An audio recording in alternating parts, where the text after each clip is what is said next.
So here is the seed starting kit, and there's actually 2 of these as well as 2 of the heating maps, but I'm not showing them right now. I'm just showing the one, but we have this really nice sturdy dome. I mean, this is really nice plastic. And then we have the 40 cells here, and again, very heavy duty, really nice. And then we have the base, which is also, compared to other ones, this one is really nice and sturdy. So you have your 40 cells that are going to go in there.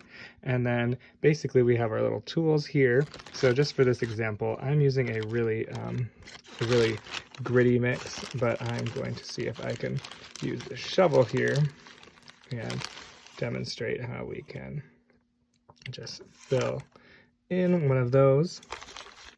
All right, so with that filled, I'm obviously going to take our little tool here, and you can actually just poke your hole really easily, like so. You're like, boop, and it makes a nice hole.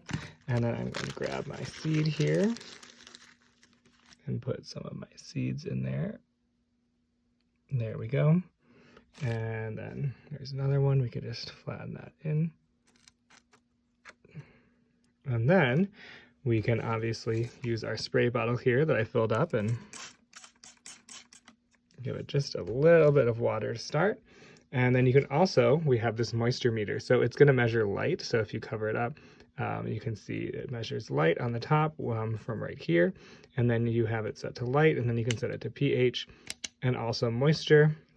So you can obviously put it in there, and it is going to measure all of the moisture, but obviously it's very dry right now all the way at the bottom because there's hardly any water in there. So that is really handy, as well as gloves, so you don't have to get everything so messy.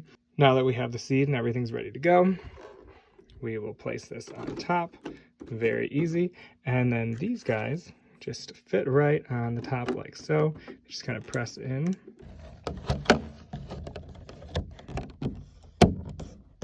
Just apply a little pressure. There we go. So now, put that on like so. And now we can change the humidity. So if you want airflow, you can have it open, but you can then close it off like so if you want to keep the humidity inside of your seed tray. And then we have our nice lights here. So these are going to be controlled by this remote right here. So we obviously have the on button, and then we can also change the dimness with this button. So you can make it much dimmer or much higher.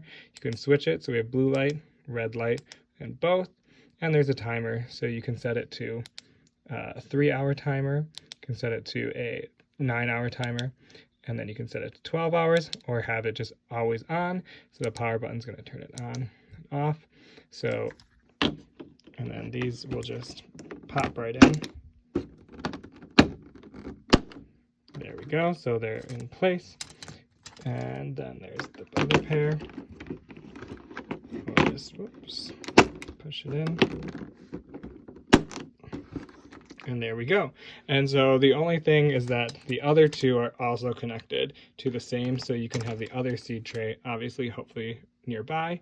And then the last thing we're going to do is take the mat right here and place it on. And we have that nice warming mat so that the seeds will germinate even faster. So you can position it right there. And we have this warming mat, which is nice and warm. So there we go. So very easy to set up. I love all the tools that come with it. You can even, mark all of your plants if you're doing lots of different types of seeds and other markers as well. So that is really great.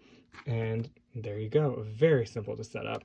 And like I said, we have this nice warming mat here, and it even gives you some directions on the back. It's upside down, but some directions for your seeds and things like that for starting seeds and all of that. So this is a really great setup, really nice and high tech with all these different items that you need to get your seeds started before springtime. So highly recommend. And lastly, the USB plug right here is being used for the lights, whereas the heat map has a normal cord there. So you just do need 2 outlets if you're going to be using the heat map and the lights.